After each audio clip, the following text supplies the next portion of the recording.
All right, it's going on. Okay, so I'll do it with that. Welcome, everybody to the Deconstructor of Fun podcast. Returning back for the nth time, and we'll have you nth time in the future, is Senor Javier Barnes, veteran game designer, product manager, a man who looks like a thug, but who talks like a philosopher. Javier, welcome back to the podcast. Yeah, I love that introduction. You know, I'm actually I do have a degree on philosophy, right? Well, I didn't know that. Yeah, maybe in the future we can do an episode about Schopenhauer and Hegel. Maybe, except that I can't talk any of that. Well, that's okay. So, actually, a philosopher. So. Without, we just need to address people who are watching the video. What happened to your face? Have you been wrestling again? So I'm actually wrestling this Saturday. I do actually have a title shot. We will see. So that's gonna be but my face. It's been I went to the doctor and I had a laser surgery. Mm-hmm. So I had some spots. They threw laser at it, and now I have a bigger spots.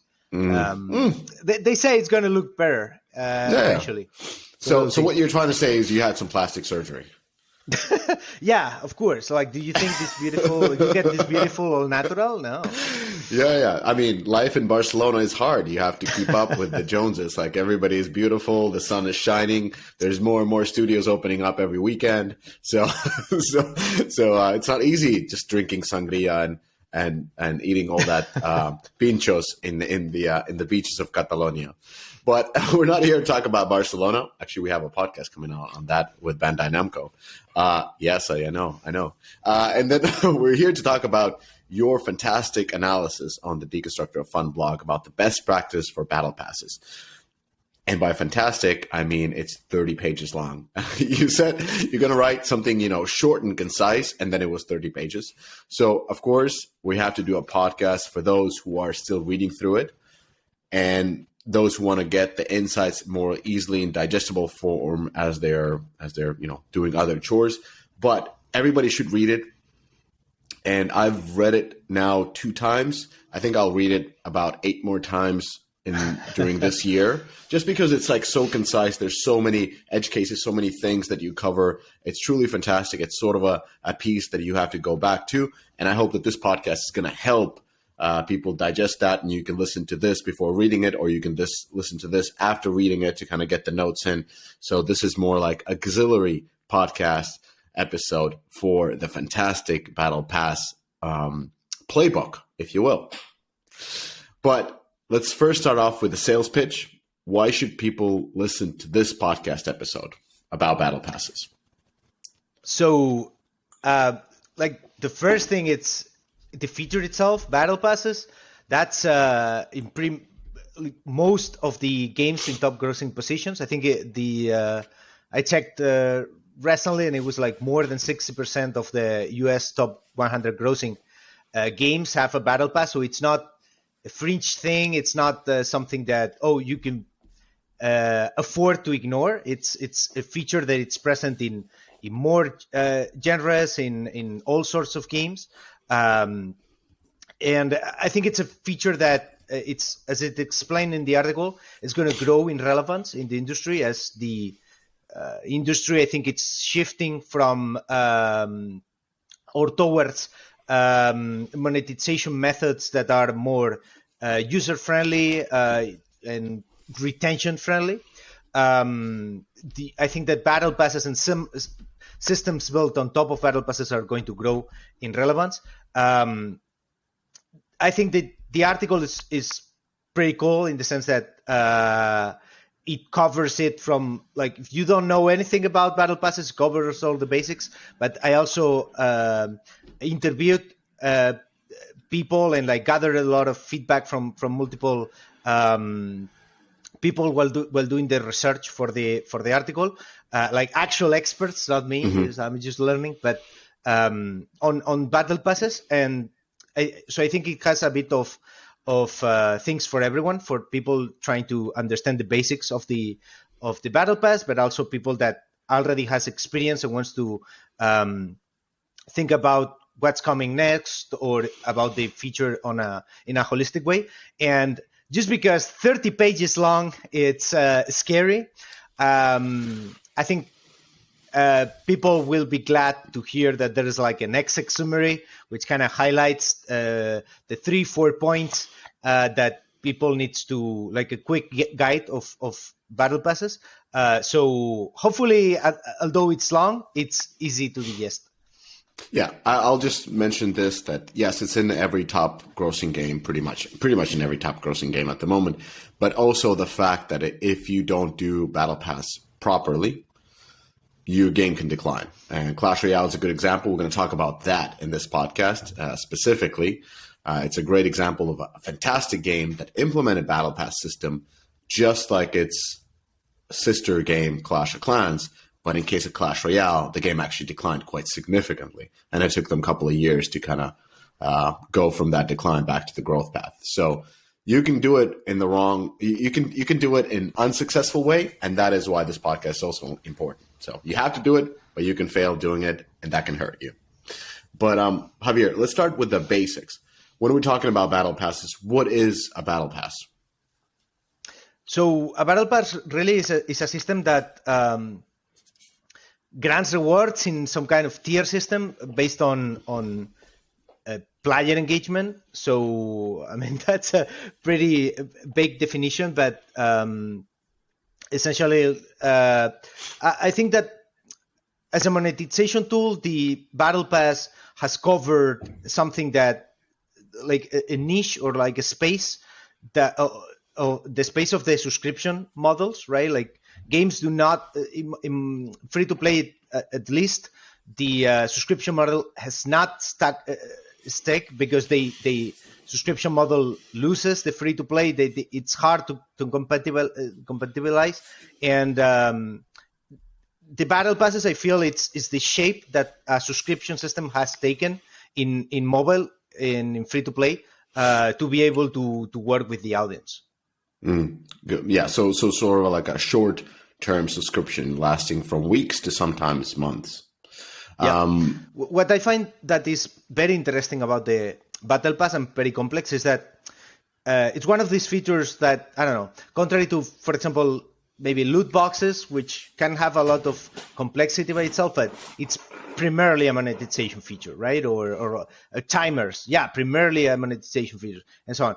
But the Battle Pass, it's really complex because it's a retention system. It's a system to generate engagement. It's a system that sometimes in some games, like in Clash Royale, it pushes for horizontal content exploration.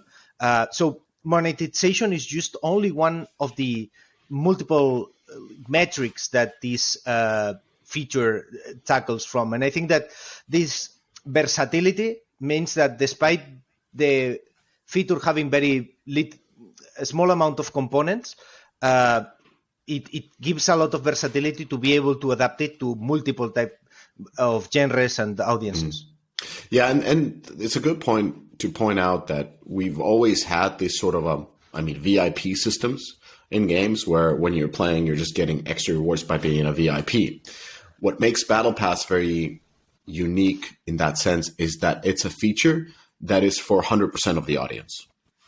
And through that, I mean, whether you pay or not, you're part of the Battle Pass. So it's an integral part of your game and economy design. And probably like putting that a little bit later on into games, that's what really creates the issues, because it is not a monetization feature. It is more like a retention and engagement feature because it's a progress path for a specific season, or a specific time frame. Okay, let's move forward. Why are battle passes so successful? Like, you've done a lot of thinking about the engagement, retention elements, about the value they create, but can you kind of summarize it? Why they are so successful? Because it's not as unique. So, I mean, I think that the first thing is that because they foster engagement and retention, I think that's actually one of their major values. Like a lot of the monetization features that exist, they deal with frustration, or they require some sort of frustration in order to work, right? Because most of them, they are painkillers. Painkillers to accelerate progression, painkillers to take away timers and allow more playing time. So there's really few monetization tools like this one where you're not only monetizing a significant amount of the payer base, but also you're providing engagement to them with the same tool. I think that is definitively the greatest of its value. I also think that in those battle passes that have missions, it's great because it can be used to foster horizontal content exploration. It can make people try to play and max out different characters, different game modes, and so on. And another thing that I think it's key is that as a monetization tool, one of the weaknesses of the free-to-play model is that it's very whale-oriented. Even in games that are more like oriented to audiences that do not spend as much, really minnows don't usually represent most of the revenue. The main reason of that is because of the nature of those users, they are less willing to pay. But one of the consequences is that there are very few monetization features that are able to make a significant amount of the payer base spend. Most of it's we capitalize on high spenders, and the battle pass, it's absolutely contrary to that. What it means is that what it does is it monetizes a little bit of money from a lot of players. And I think this is great. It keeps. I think it's much healthier for the game in the long run, because like monetizing a wider percentage of the user base with limited pressure, what it means is that it's more unlikely that those players will drop. And I also find that in these times where it's harder to access the really super valuable audiences, like tier 1 country whales on tier 1 countries and so on, the battle pass, it's an alternative. It means that with the battle pass you can get value from players that are coming from other territories and from other spending profiles. And I think this is really good because for the model to really work and maintain its mass adoption, or even grow more in the future, it needs to grow with audiences that are not the traditional high spenders. Yeah. So if I try to summarize what you said, it's the engagement that Battle Pass creates, and the engagement it creates by pushing you to do different activities. And then once you do those activities, you earn Battle Pass points, and the Battle Pass points give you rewards. And that, of course, leads to retention over time. It's great at pushing players towards a horizontal content exploration. So meaning that you get access to elements that you might not be playing with, whether they are, items for different characters that you're not playing with at the moment. And by that, you're improving those characters or getting skins for those characters. And now you're playing more with those characters. And through that, you're engaging in more elements of the game. And as you said, they offer a very great value deal for players. And through that, they create a regular spending pattern. Now, this actually works only for the players, of course, that are very engaged with the game. And those are, as we all know, they are the best clients for your game. I mean, they are engaging, and by playing a lot, they just unlock more value. And this deal is a no-brainer for them. And that also leads to the fact that it works outside tier 1 geos. So the price of a battle pass is usually quite low. I mean, there are sometimes multiple tiers of premium battle passes, but usually it is relatively low to how much value you can extract from it. So in that sense, it's a good tool to convert tier 1 audiences into in-app purchases. So just summarized what you said in a more. I actually think that's why battle passes started to appear or become first popular in games that are competitive games that monetize with cosmetics and stuff like that, because like those games, they are the ones that are not very, or that are not as whale oriented or high spender oriented as other games, right? But what I'm quietly impressed is how the battle pass, even in games where that are whale oriented and like more traditional in terms of monetization, the battle pass has been able to be very successful, not maybe by becoming the main thing players buy, but by becoming something that increases the baseline, right? Like everybody buys the battle pass and then everything else. Yeah. Correct. It's in that sense, a fantastic. And by the way, implementing a battle pass afterwards. So not, I mean, I don't mean. So what I'm trying to say, implementing a battle pass to a game that has been live for a couple of years, how does that work? Like how difficult is that? That's a good question. I would say we have a lot of examples actually of games that have implemented battle passes afterwards. Clash Royale, right? Like Clash of Clans, Brawl Stars. Even a game that I worked at, Monster Legends, they implemented that, and I think the game was, when they implemented the battle pass, the game was like maybe, I don't know, 6 years old. Yeah, it's 10 now. Oof. So, no, 10 is Dragon City. Oh. Which is from the same company, Social Point. Yeah, and literally same looking but game. But after that advertising moment, I think probably the challenge, the biggest challenge in a battle pass on a live game is that it's going to generate cannibalization. Like that's going to happen. Like people is going to move spending from other purchases to the battle pass, and like I don't think there's a way to avoid that. But the good thing is that the battle has not to be to avoid cannibalization, but rather to make that it's the trade-off is good, right? So I think that one of the trickiest things with the battle pass is that yes, it will absorb spending from other places, it will move spending and player attention, but the ultimate goal has to be that the trade-off is good. And I think that the cases where the battle pass has not worked are cases where that the problem has not been that it has generated cannibalization, but rather that the trade-off of in terms of total revenue has not been good. But I would say it's actually, I don't know, maybe this is controversial, but I think it's harder to put a battle pass on a game that it's not live. Because on that one you don't have previous data, and it's more. I feel it's more trickier to know what was the baseline. With a live game, I feel it's the difficulty is lower. I think because you can use the previous baseline to set a target and so on.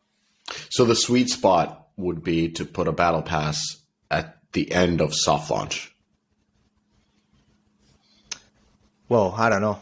Because then you would have data on already how the game economy works, and you've kind of gone through a couple of different geos, and then now you can actually put in the battle pass as you're accelerating towards hard launch. I think it should be like by the end of the soft launch, but probably like doing it during the soft launch. I think it's key, not after the soft launch, if that's what you meant, because or at least what I think is that if you do it after the soft launch, you're adding something that can completely change the thing, right? I meant like if your soft launch is like nowadays a minimum a year, so that would come in on the last 3-4 months during the soft launch, as you've proven out a lot of different things, and the last week, like you run your first battle. Yeah, I think that's reasonable. What I find it's very challenging, and there are a couple of approaches that because I was asking people, hey, how would you do that? How would you? So in the article, there's it's presented a couple of approaches that can be done for how to put a battle pass in a new game, but in my opinion, if you have a previous baseline, it's much easier. And actually, the approaches that are mentioned in the article are mainly based on generating a baseline using data from other games, using data from assumptions, and so on. So without a baseline, I feel it's very difficult to fully understand what is the cannibalization effort that the Battle Pass is generating. Makes sense. And you talked a lot about friction points in battle passes, and that's kind of like interesting thing to talk about because battle passes are frictionless in many sense, since everybody who's engaging in a game is engaging with a battle pass automatically. So what are those friction points, and what are some of the ways to negate those friction points? So I personally don't think that there is good ways yet that have become a standard on how to counter those frictions, but those friction points, that's like the main friction point is players that buy the pass and don't complete it, don't extract a significant amount of value out of it. That is very frustrating. And that actually means that the less time that it's available to complete the pass, the worse of a deal it becomes, which is very problematic, especially on it thinking as a monetization tool, because it means that when it's released, it's going to make a lot of the revenue, but then all the players that are getting into the game and that you are acquired, they are coming back during the rest of the month, for example, they're going to find there a product that would be key for their engagement and their monetization, but it's not a good deal anymore. They also can become very greedy, especially if they are long. I don't think this is a problem particularly mobile, because most mobile games have pretty short battle pass timers, but on some games where content takes a lot of effort to create and so on, and they have like 6 months passes, that can become very greedy, because it means that, players need to put a lot of effort to get the final rewards and so on. And also it has a cost, a device cost, right? Which is, or device storage cost, which is that the battle pass has to pump out exclusive content, and that means a space that the game demands on the storage. And also it can be frustrating for players want a exclusive skin that they love, but it turns out that skin was given in the second battle pass 2 years ago, and there's no way to access it. I would say these are the main friction points. Now, about solutions to that, I think that one of the best examples on a game trying to solve that is Halo Infinite. Halo Infinite, they have this thing where if you buy a the battle passes never expire, so you can buy them even once they have expired. So the only thing that it expires is the free acquisition. So hold on, let me ask a question about that. So I've never played Halo Infinite. By you saying the battle passes don't expire, does it mean that every season they release a new battle pass? And let's say we're in a battle pass season 20, but I can at any point buy the battle pass season 3 and play through that and then get the rewards from season 3? That's correct. Yeah. Wow. Okay. That makes sense. Yeah. I mean, that sounds really user friendly. So it means that if you're a free user and you keep playing, you're going to get the free rewards of all of them. But as a payer, you can access the content of the first one and so on. The only problem that I see with that, and I raised the topic in the Constructor of Fun Slack, and the community interacted with it, and there were all sorts of opinion. But just for the audience, basically the main concern is that will damage the FOMO effect of the pass, right? Why? Okay, if I'm not losing anything by letting it expire, why should I put the effort? And that's a big question. I think the ability to buy the battle pass after it has expired, has these risks. It will be interesting to see what happens with Halo Infinite. Although I think that the thing with Halo Infinite is that other things in the game, like the slow pace of content and so on, will affect the performance of game in a way that it's going to be very difficult to know if this battle pass approach is good or not. But there is also other solutions, in my opinion, that could have been done to that without losing an element of FOMO, like maybe on the last days of the pass, your progression gets transmitted somehow to the next one or something like that. Like there are other solutions that could have been implemented. I nevertheless think, maybe I'm wrong with this, but I think that the biggest opportunity of the Season Pass, or that the future of the Season Pass, is going to go more on ways how the Battle Pass can become more prominent on the game and can generate upsell opportunities, maybe through multiple passes and so on, rather than by fixing the friction points. I think that the solving the friction points, I think can maybe be more relevant in like maybe console games and so on, where the audience is much more sensitive to hardcore monetization or to these friction points. Got it.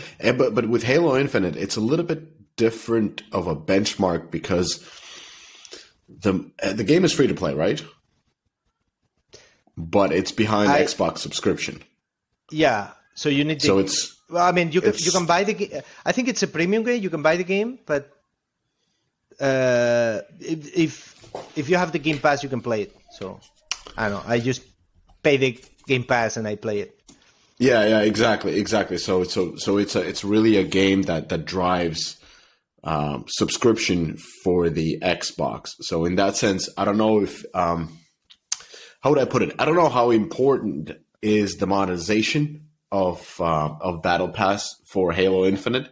I think engagement is everything, and just overall, like, feels like the strategy for that game has been to upsell the Xbox Pass and keep players playing. So it might be a good example for retention, but since we don't know the numbers, it might not be the best example for monetization.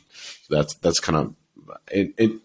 It's difficult to evaluate it against games that are really relying on microtransactions. No, I agree. I think that's why I said that I feel that there are no good examples on how to solve these friction points that have become a standard. And I suspect that at least I think that the main focus right now on people working on battle passes is not to solve these friction points, but rather to increase fidelization of the players on the battle pass, or making them buy it more regularly and increasing the money that they're making with the battle pass. Because really, if you compare it with other monetization systems or monetization tools, the battle pass really, although it has its critics, of course, it has way better PR than other things like loot boxes, right? Like people complains about free-to-play monetization stuff, but they complain more often about loot boxes than they or timers than they complain about battle passes, and I think that this is a meaningful difference. Yeah, for sure. So since we're talking about kind of like conversion or having people to get engaged with battle passes, what are the best ways to drive really conversion and upsell it? So how do you turn free battle pass players into paid battle pass players? I think that the first thing is generosity. Like the battle pass, if we compare it to an offer, it's providing an insane deal. Like in Clash of Clans, based on the GDC talk that they did on Clash of Clans Battle Pass, which is great. It's also linked in the article. They were saying like 20. It was giving a 23 value, so like 2,300% value. Like that's insane. I think that the nature of the Battle Pass allows that generosity because people has to put the time in order to get those rewards. Like so. It's like saying like, oh, this game gives this much value because, by playing you get rewards. Okay. So I think that generosity, it's a great thing. And then specifically on increasing conversion, first-time conversion, like conversion of like free players. I think that elements that guarantee a certain amount of progression, elements that incentive or grant additional benefits for buying it earlier. Like for example, Call of Duty Mobile has an accelerator of XP, so it means that the sooner you buy it, the more you're going to progress. So I think that is a good tool for making people have more time, like feel the pressure of time and decide to go for it.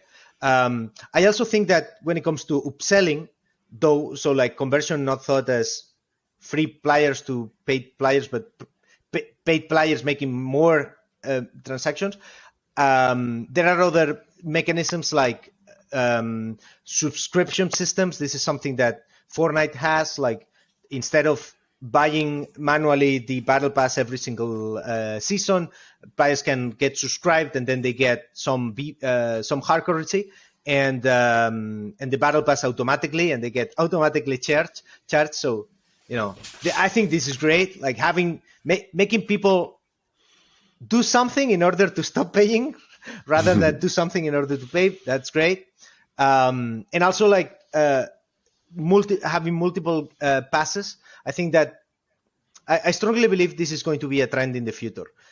Games incorporating more passes, and I don't mean just the Kickstarter premium version of the pass, but rather having battle passes that come on top of the baseline battle pass, maybe link it to events and stuff like that. So essentially multiplying that model multiple times within the same game. I think that is going to become more popular, because the reality is that the battle pass, contrary to what many people thinks, at least all the feedback that I have collected in my own previous experience points out that the main source of monetization of a battle pass is the upfront purchase. So things like tier skips and so on, they really don't generate any meaningful revenue. So, and I think it's because of the nature, right? Like the whole point of the whole selling point of this is like you buy it and then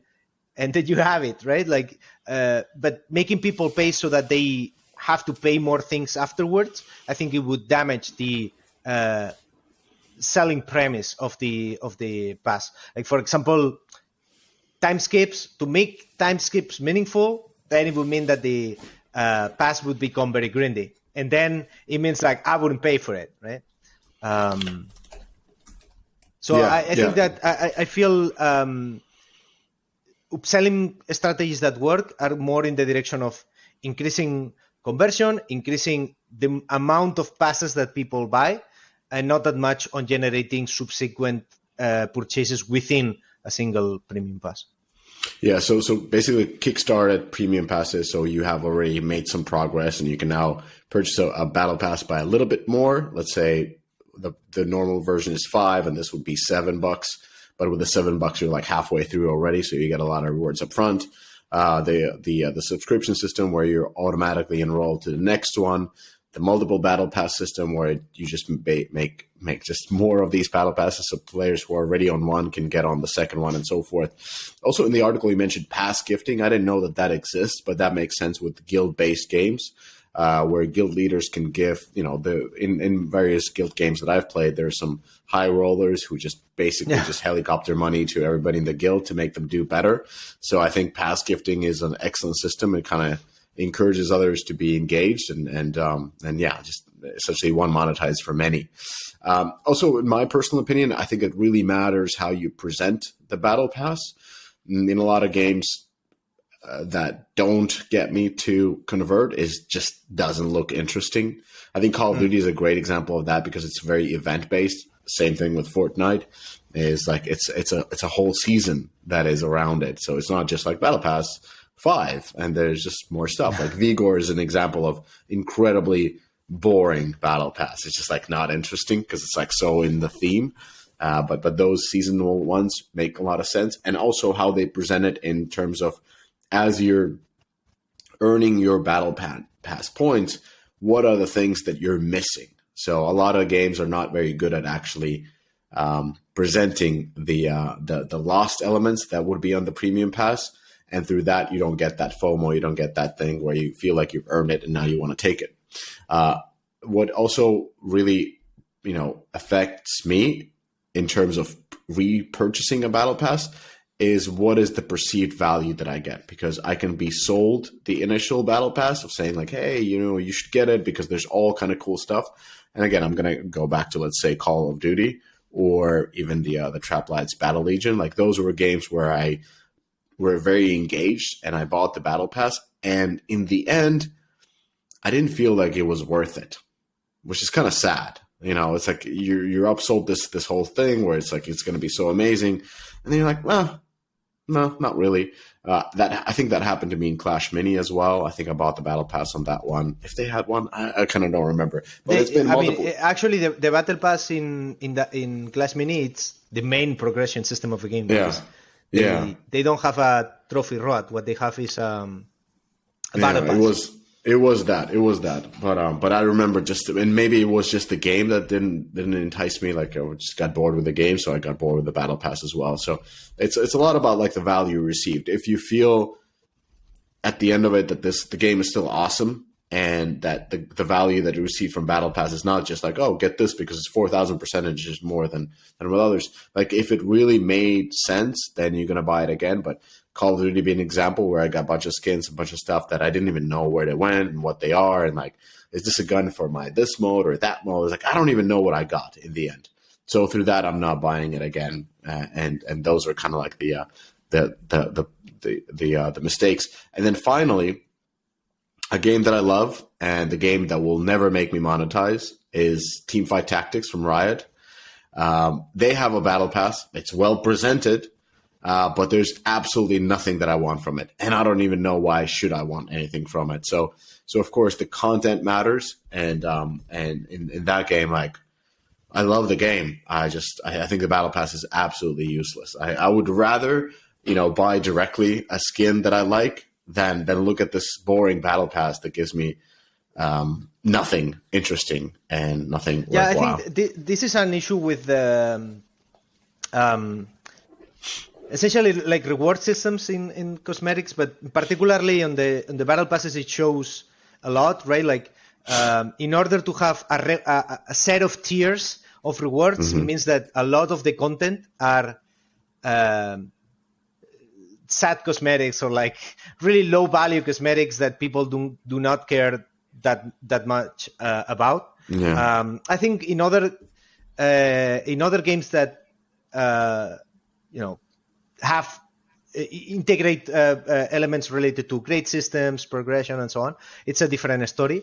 But on games that are very cosmetic driven, if you need to be constantly rewarding to players, it also means that you need to create cosmetics that do not have a lot of value. And that, it's like, thank you for another sticker I'm not going to use.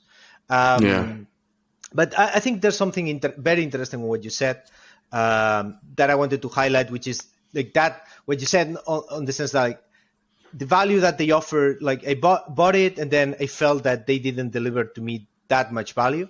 I think that that's a terrible experience, and it actually hides a learning for balancing them, which is the fact that contrary to many other features, in other features, I don't know, events and so on, you may want to make the very end of the event harder so that people has to monetize or put extra effort and so on. But the battle passes, contrary to that, the battle passes have to be achievable, because if they are not achievable, they generate a frustrating experience, and then it means that players are not going to buy it again. I think that the power of the battle pass that counters the fact that the price is not that high is that its power is people buying it over and over. So it's key that the final sensation that they have about when they buy a battle pass is that they trick the game, not the other way around.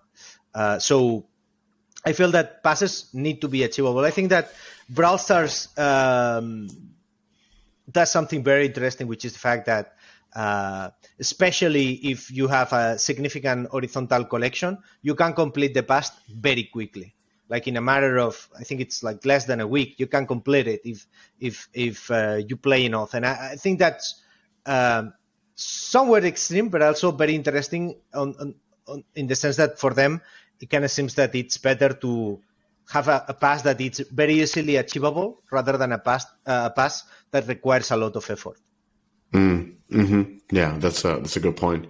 And staying on the topic of content, like what's really the sweet spot and the length for a battle pass? Like you've looked at many and played many of them.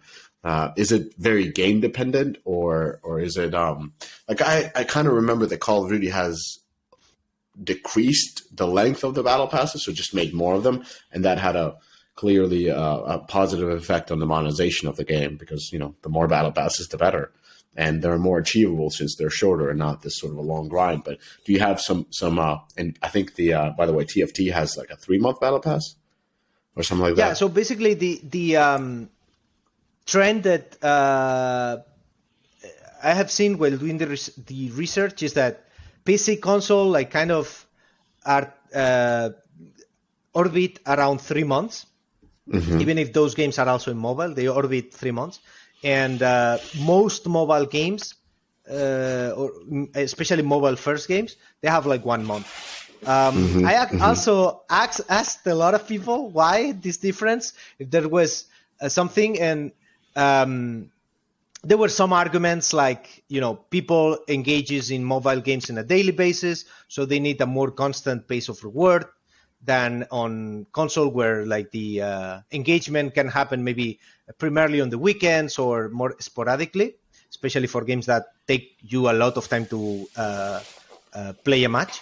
But ultimately, like what I felt from the conversation, what I extracted was that it's more about the cost of generating the content. I think that a lot of games, like you mentioned it, like TFT or Wild Rift and so on, like the contents take a lot of time to generate, and because they are heavily thematic, they have custom animations. It takes a lot amazing concept art. Like that takes a lot of time. It means that it's not easy to pump out one of those passes with enough content every month. I'd still think that shorter passes are good, are better, because like as we said, one of the key things or key problems of the pass is that the longer they've been running, the worse deal they seem, right? So you want to have passes more time in the sweet spot of being fresh. So I think that I don't know. If I was working Will Rift, I would probably try out as an experiment, do some like quick month battle passes and see what happens. I wonder if they have tested it. But I kind of feel that less than a month can be. I mean, there's at one point where releasing too much can generate player exhaustion, especially if the game is cosmetics based. Like there's just so much cosmetics that players can get before they have enough. But in general, I feel that shorter battle passes, I see a lot of benefits, and the inconvenience seem very theoretical to me. Yeah, for sure. And since we're talking about like the length of the battle passes, like balancing is of course really important, and we talked about the value and the content. How do you balance between the premium battle pass and the free battle pass, as well as between multiple premium ones. Like that seems very difficult, and of course, cannibalization is always the risk when you don't do the balancing correctly. Yeah, I mean that's one of the biggest challenges. I would say if I had to approach this, but I'm sure there are better approaches. But if I had to do it, I would start checking based on player data, no? Like what are the how many of a certain resource do payers buy per month? How many of a certain resource does a certain profile of players consume in a month, for example? And then I adjust the values of the battle pass based on this. And now when it comes to the length of each specific tier, I think that the pass has to be incremental. It has to look like this as a trend. Just because you want to give more rewards closer to the point where they bought the pass or where they started, so that it feels awesome, right? Like they feel that they're winning much more stuff, and then progressively compensate. It's more time, but more value that you get. But I also don't think that it has to be like a curve that it's purely incremental. And a lot of games actually do that. Like it's just like pure incremental. I think that there has to be fluctuations, kind of if it was a difficulty curve, so that if you make people grind a lot for a very big reward, you then give a set of easier to achieve smaller rewards to not generate exhaustion and keep the pass feeling that they are getting constant rewards. But sometimes, from time to time, it's getting a huge drop. And what are the sort of like the best practices how to balance out the rewards and the tiers of the battle pass? Like when you look at your earning speed, is it the best way that you earn at a short intervals a lot, like at the beginning of the battle pass, and should that go throughout the whole battle pass? Or is it more is the best practice to do it more like an XP curve where each subsequent level of battle pass takes a little bit longer until in the end it just takes a lot longer? Like how important it is to push players throughout the whole battle pass versus kind of staying on that battle pass for a longer amount of time. So I think that also depends a lot on the audience in the game, which I'm dodging a bit the bullet. I don't know, but it's not one fits all. But just like you've done a lot of analysis on this. I think that what is key and actually shows up when checking the balances is this is not on the article, but it's research that I did for the before I wrote it. It's very different, for example, a pass on Royal Match, where they are giving consumables, and it's like a different story. It takes very little effort for them to generate a battle pass compared to a battle pass in, Will Rift, where each of the contents has a lot of production cost, so there is less of it. And that also on how willing to grind the audience is also generates, because of for example, in Royal Match, there are multiple other reward systems working at once, so you don't need the reward. The whole weight of the rewards is not in the battle pass compared to Will Rift, where most of the rewards are coming from the battle pass. So it's key that it feels more valuable. Those things can have implications. In my opinion, like I said, the curve in total, the trend has to be incremental. So it has to take more time by the end, because you want that to extend the value of the length of the pass, but with fluctuations, so that you grant like a shotgun of rewards quickly after players have done the effort for a very big reward. And ultimately, in general, the passes should be achievable. So if a significant amount of players, especially now talking about the payer people that pays the premium pass, they don't get the entirety of the pass. In my opinion, it means that there's a problem. I would rather. I think that it's a much better strategy to make people reach the end if they pay. Make the people reach the end relatively easily, and then add systems how the pass can be granting additional rewards after it's sent, which is what Magic the Gathering Arena does, where after you have completed the battle pass, you can, if you keep playing, you get like minor rewards, you get some rare cards and so on, but it's kind of as a looping final tier. But the main pass is relatively achievable, at least in a high percentage, if you have a average amount of engagement. Got it. Okay. Well, let's move on and talk about pricing a little bit, like different pricing strategies for battle passes.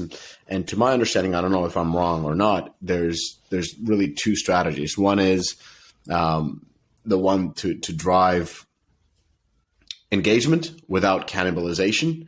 So essentially you want people to just jump in and do this sort of a broad monetization stroke, get a lot of players on the premium pass, and the goal of the premium pass is really for them to engage even more and play even more and retain. And the other strategy is to monetize through battle pass, so actually get a significant portion of your overall revenue in monetization. Can you talk about, like, am I correct with those two strategies, and can you talk a little bit more about those strategies? What I have seen when doing the research is that as different genres have done their own version of the battle pass, that is what has generated this distribution. I think that in general, all the cosmetic first games, what they have, the battle pass tends to be like one, if not the main source of revenue, and then they try to upsell with highly thematic stuff that has strong FOMO. I think a great example is Fortnite, right? They will give you the battle pass where you get like a lot of cool stuff, but then I don't know, Obi-Wan Kenobi appears and it's just this week, and like if you don't buy it, you lose it forever, and that generates upsell. So in those games, like I think that the pass, it's the main source of monetization. I think the strategy has to change when in games that are not primarily cosmetic driven. In those games, games like Clash of Clans, Royal Match, and so on, where they have their own monetization systems that work, and they're the battle pass. It's more like a piggy bank kind of offer, even.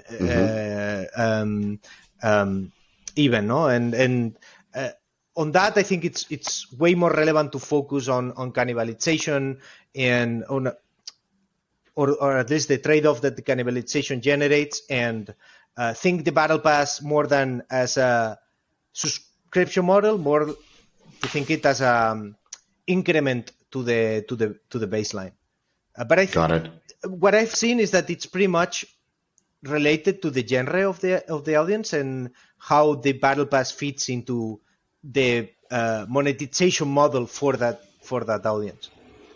Yeah, and I've never seen, like, I don't think that in many games, like, I don't know, 4X, they add a battle pass and that suddenly that becomes the main source of money. No, it seems like they're still monetizing the way they used to. It's just that they have added something on top that high spenders buy, but also it helps monetizing the lower spending profiles that are also engaged in the game. Got it.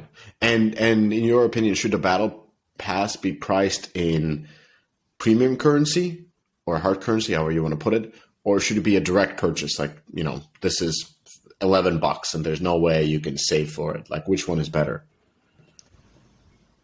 So I am personally biased towards direct purchase because I'm lazy. And doing direct purchase, it's way it solves the issue of having to think like, oh, but through the pass they can get enough hard currency, so they buy another pass. So then how does that work, right? So it's less work to do it in direct purchase. But I think this is also another point where I feel that audience is very relevant, because on the games that have it priced on hard currency, they promote that point significantly. Like, I don't know, Call of Duty Mobile, it actually says in the text, but there are screenshots in the article that people can read, can see, that say like, hey, you will get enough hard currency to buy the next one, which is kind of an insane proposal, right? And I know that, for example, in Fortnite as well, there's like a calculation on how many free passes you can get when you buy a battle pass and so on. So I think that in some games, like maybe oriented to younger audiences, that can be a selling factor. No, the idea that, oh, I'm not just buying a pass. I'm also buying the opportunity of maybe acquiring the next one for free. What I think is that ultimately that has to stop at some point, right? Like, it cannot be that people pay once and then they play forever. And actually, this is discussed in the article. Like, there are different strategies that people working on those sorts of games shared with me. Plus, what I think how I would face that challenge on how I would limit like the amount of free passes that you can get once you buy one. But in general, I'd say like direct purchase sounds like much more easier to manage. And it also decouples that purchase from potentially other sources of reward that could be generating hardcore or injecting the hard currency in the game, and then they spend it on the battle pass, and then they get a lot more hard currency. So I think, in my opinion, direct purchase is better. I think that hard currency can make sense for specific audiences.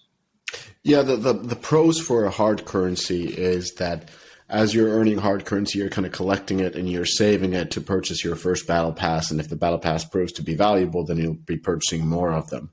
And it gets you kind of closer to the point where instead of paying $10, you can actually buy the $5 bundle to get enough hard currency to purchase the battle pass and so forth. So it's a little bit of a reverse auction based on your engagement in the game that you'll be getting eventually that battle pass. And then that on itself can lead to more retention as you are playing more to save up for the battle pass. And then if the battle pass has sometimes towards the end some kind of a discount, then you're more likely to convert and dump all your premium currency to that. So yeah, definitely it would be interesting to hear if somebody has done any kind of a A/B test around that.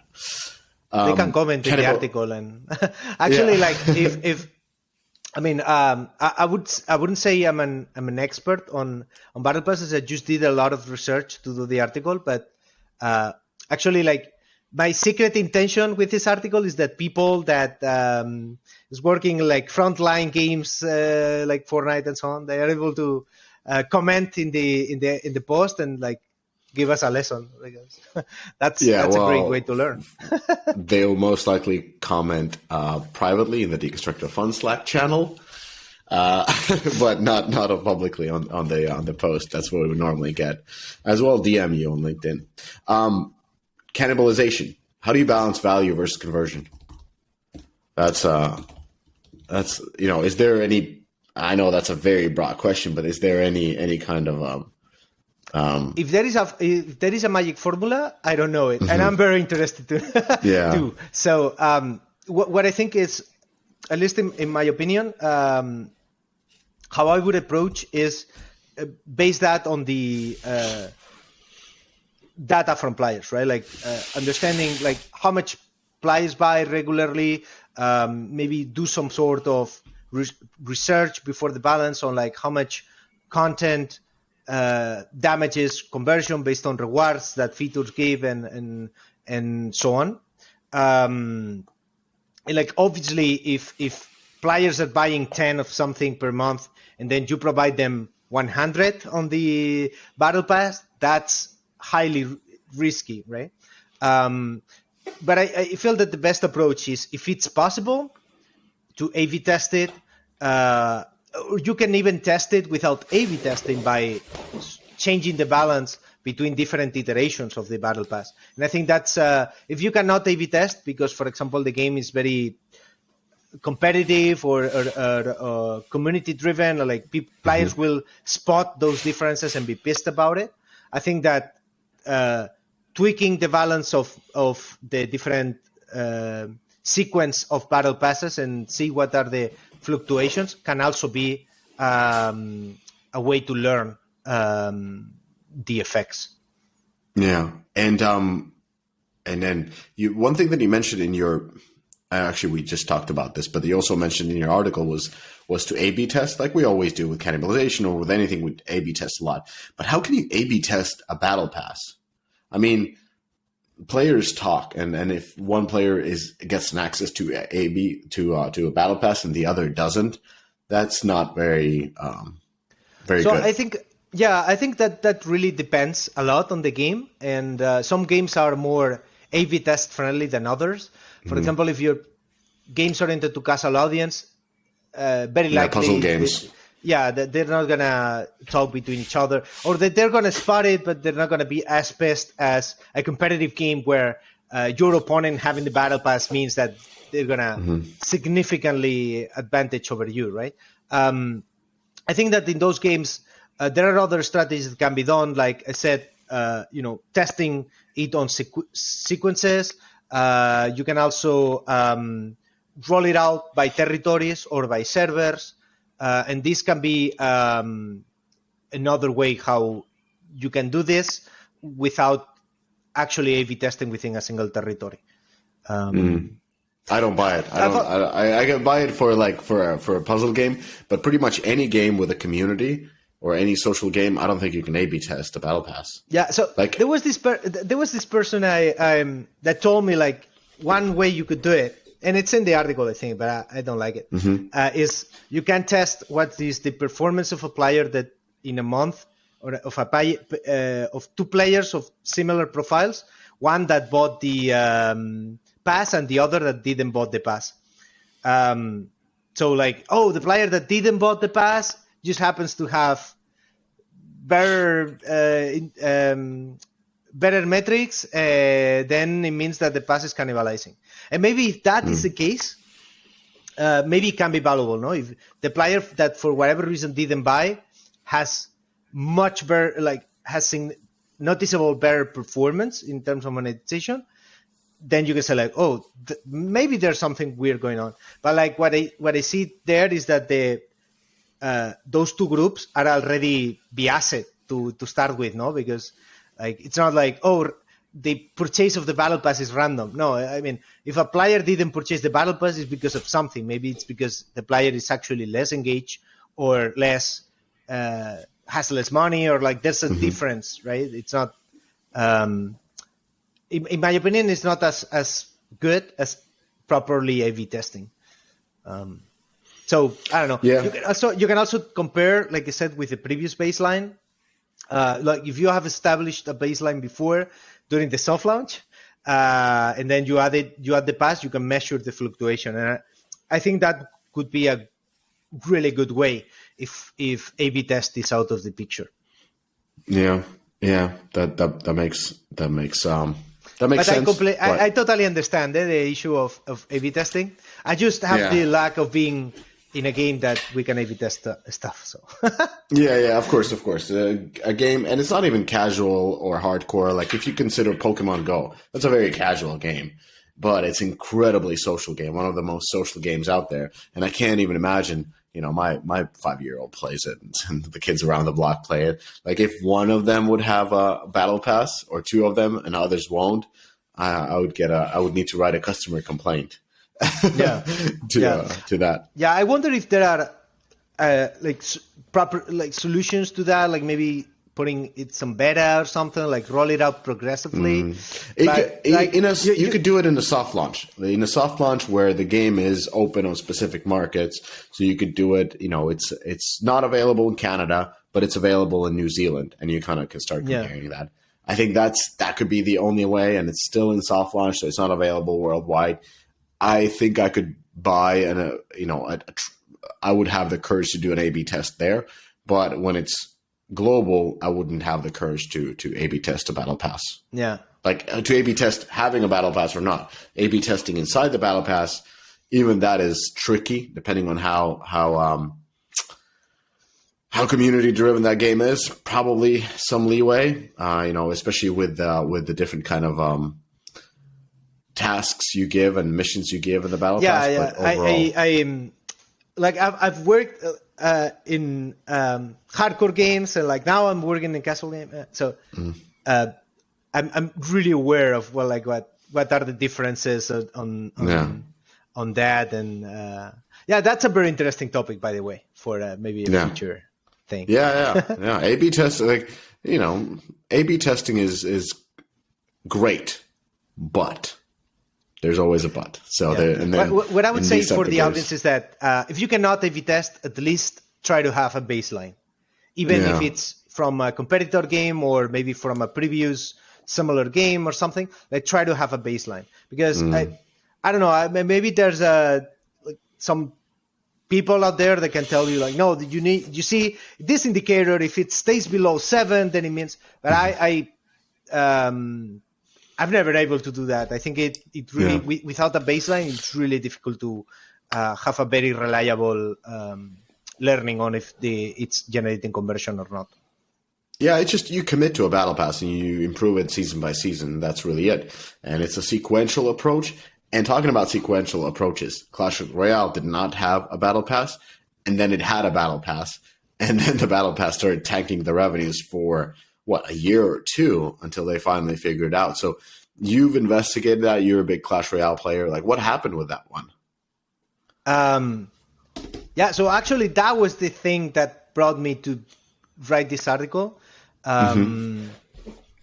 Because like I was researching this for another thing, and then I noticed like, what's going on there? And I think it seems so evident that I wonder if there's something I'm not seeing. Like I don't, but I checked with other people and they also agree like this is pretty evident. So that reinforced me in my belief that the battle pass in Clash Royale failed, at least when it comes to or at least it damaged the monetization.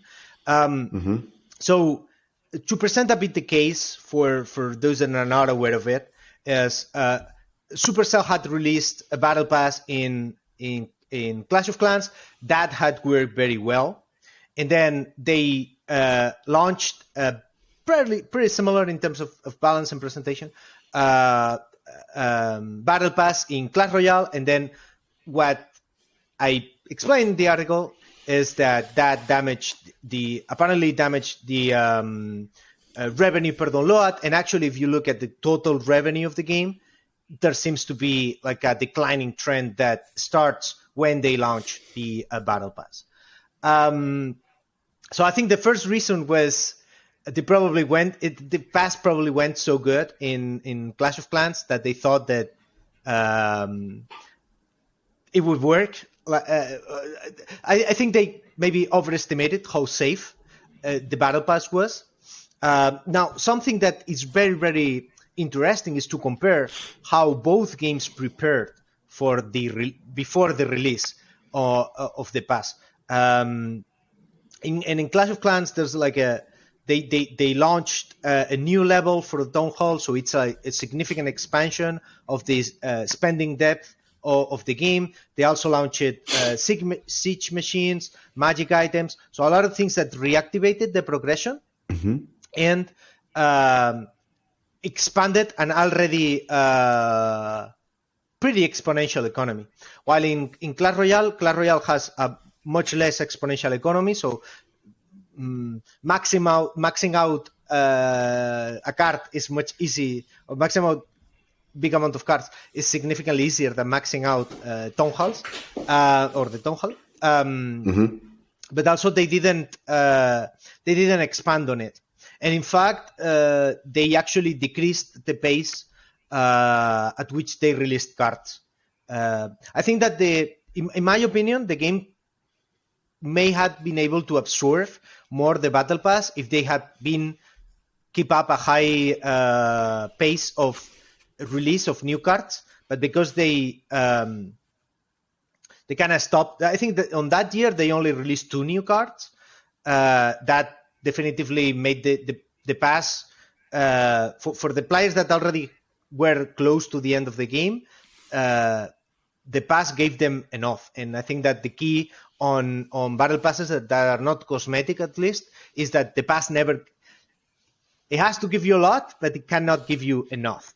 I think that another of the factors that they highlighting in is not just the total depth of the economy, but how alive it is. And I think this is a problem with many Supercell games where like the onboarding seems pretty fast, and then eventually they become pretty grindy. And a battle pass can be damaging, even if they have a lot of depth. If the game itself, the progression is very grindy, so you progress very slowly. The pass can also be problematic because it can mean like, okay, maybe the pass is not giving me enough to reach the end of the game, so I'm not running out of content, but it's giving me enough to keep up with the pressure that the other players are generating towards me in terms of progression. So if people is not advancing more than me and then forcing me to progress at the same speed as them, I can just buy the pass and they just take it easy. And I think that is something that was pretty genius on Clash of Clans. So many Clash. On Clash of Clans, which was they not only added the 14th Town Hall level, but they also added the magic items which accelerated the progression in intermediate stages of it. And to some degree, I'm sure they did it just because, like, hey, we're making the end game longer, and but we're also accelerating the rest of the thing. But in my opinion, there's also an element of like that generated a big pressure on all the stages of the economy, of the progression. For players to accelerate their progression, which means that the past did not give enough. They also needed to engage and spend in other monetization sources of the game. Yeah, and so yes, what you mentioned is that I talk a lot. There needs to be no. There like a lot of syncs. The content creation, that the issue of that the content wasn't created fast enough, which has always been an issue with Supercell games. They're just so good. People are so engaged. They need more content. And they have small teams that are unable to create as much content as needed, but they're working on it. And in Clash of Clans, like one of the important things in the game economies is the Clash of Clans game economy has bigger sinks, also in the sense that in the PvP, once you lose, you lose. You also lose all your troops when you attack. Like there's a lot of things where you're spending constantly versus in Clash Royale, you're essentially always just going up. You don't really go back. And adding more, rewards to that, as well as knowing the issues of kind of like you have your specific deck and you don't want to play with too many different things. Like you have a couple of different decks and you're good. So there's not that much horizontal exploration. So all these elements played together where the economy just became saturated quickly. And yeah. I mean, the definitively, like the economy of Clash Royale is already less exponential, so it made it hard for that game to absorb the extra flow of rewards. Mm-hmm. All right, what's the future for battle passes?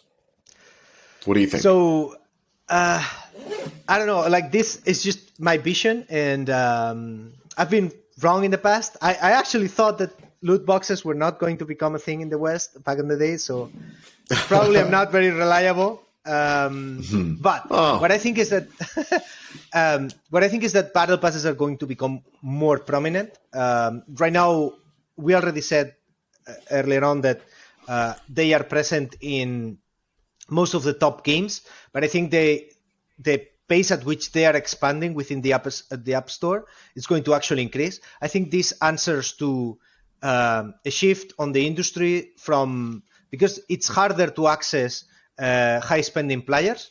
The industry now is going to shift to models that are able to monetize broader audiences and like more players, even if they don't belong to high spending profiles. And on top of that, they are also going to double down on retention, which means that this system that reinforces retention, contrary to other systems that foster frustration so that they can generate monetization, it's going to work. I wonder if it will stick in puzzle though, because there's the example of Heyday Pop, where they replaced the main progression by this seasonal battle pass related progression, and that didn't stick. And another expansion that I think we're going to see is battle passes will begin, or I think that battle passes will become the main progression system of many games. This is something that we're already seeing in Brawl Stars. Brawl Stars, they have replaced the trophy rod is very relevant at the beginning, and then progressively it loses relevance in player attention and relevance towards the progression compared to the season pass. In Clash Mini, they start with it, and I think that we will see this happen more often, because what I call permanent progression systems, they are very good at the beginning because they are stable, but they become bad on the long term because they become it's harder to keep them fresh. So I think that battle passes will become the main progression system of many games. I also think that we will see more games introduce onboarding battle passes. Right now, there's not a lot of them, and I think this is another weakness of the pass, because the pass is the contents are seasonal, the quests are related to horizontal progression, game modes, and so on. They are not very effective for starter players. So I think that having onboarding battle passes, it's something that could solve that issue, no? Like have something that it has the benefits of the battle pass, but it is stable. It doesn't change with every season. So Trophy Road, that would function from the elements of Battle Pass. So essentially, as you earn points, you would be earning points both for the Trophy Road as well as the seasonal Battle Pass. Yeah, something like that. Okay. I think this is the direction that many Supercell games are taking, particularly Clash Royale and Brawl Stars primarily. But I'm pretty sure this is something that we're going to see more and more. And I'm also a strong believer on multiple games introducing multiple passes, primarily related to live ops or time-limited events. I'm more a skeptic that they introduce multiple battle passes related to specific game modes, although there are some examples. But I feel that in those cases, like at least the experience that I've had is that it cannibalizes player attention from the rest of the game, and the trade-off is not that good. So I think that there will be multiple battle passes linked to time-limited events. Not sure if they are going to be linked to different game modes. And I'm very curious about like social mechanics introduced in battle passes. There are also some examples of battle passes that provide social benefits, but I would say this is it's a niche. It's not yet like a standard feature, and I wonder if there's going to be like clan related battle passes or passes that more actively grant benefits to your clan and stuff like that. I feel that this can be a strong incentive for team-based games or games that involve cooperation to make people spend, no? Because now it's a peer pressure. Now everyone in this clan has to buy the pass, otherwise one is a freebooter, right? So. Yeah, and also even just seeing where everybody is on the battle pass, or just informing like some of your friends have passed it or so forth. So you're kind of like not even having competition, but just comparing your own progress to other players' progress is always useful. So visibility of your. I think this is actually one of the weirdness, no, of the battle pass, that it seems a very isolated type of solo experience. Yes. And I think that mobile games in general, but and the trend, like the benefit that they have is that they can connect people and within the same game. So I would be surprised if we don't see attempts to go in that direction. Where I'm very skeptical is that battle passes will evolve on additional purchases inside the battle pass that they are going to become very effective. I like time, maybe tier skips and stuff like. I think that goes very against the selling premise of the feature, and so I think it's going to be more about how can you battle pass with your friends, how can you get more battle passes, and how can battle passes become more visible and more prominent in the game. Yes, yeah, makes sense. Final question before I let you go. What's the number one battle pass people should play? Any platform, any game. What's the one? Wow. And it has to be only one. Yes. Well, give me two. Okay. I would say Fortnite. I think it's the one. It's the must play. Just because it's constantly evolving. They put a lot of effort on it, and even so, I had played a lot of Fortnite, but I've been away for quite a while, and I came back for this article, and I discovered they had added a lot of new features. They also have one thing that is really, really cool, and I haven't seen in many other games, which is exclusive playable content related to the Battle Pass. Like there are live ops where you only participate if you have the Battle Pass, and stuff like that, which is awesome. It feels so good to have the Battle Pass, and now you can, collect these multiple swords and like participate in a lot of. It makes the game much better, and it makes not having the pass much worse. So I would say Fortnite, it's key, and actually I would suggest to play Fortnite regularly because they are constantly throwing out improvements.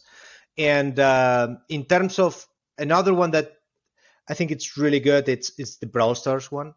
The way they manage the Battle Pass as the main progression system, but also how they foster horizontal exploration on using the Battle Pass. I think it's great. It's really, really cool. If you're engaged in the game, the Brawl Stars Battle Pass incentivizes you to explore every single character, every single game mode, and I think that's pretty cool. Yeah, I agree with that. Brawl Stars Battle Pass is actually fantastic. Which would be the one you would? Well, now that you said Brawl Stars is definitely the one that I really like. What would be the other one? What am I playing right now? I'm playing Marvel Snap a lot. Marvel Snap is good. But I don't like the Battle Pass. It's like, I honestly don't like, now that you said it, out of all the Battle Passes, Brawl Stars, because it really pushed me to horizontally play with all the different characters, because the missions were based on, like, you get the rewards based on playing with a different character. So it really enriches your gameplay. With most of the others, I've actually been mainly disappointed with the Battle Passes. I've bought many Battle Passes and I just couldn't care less.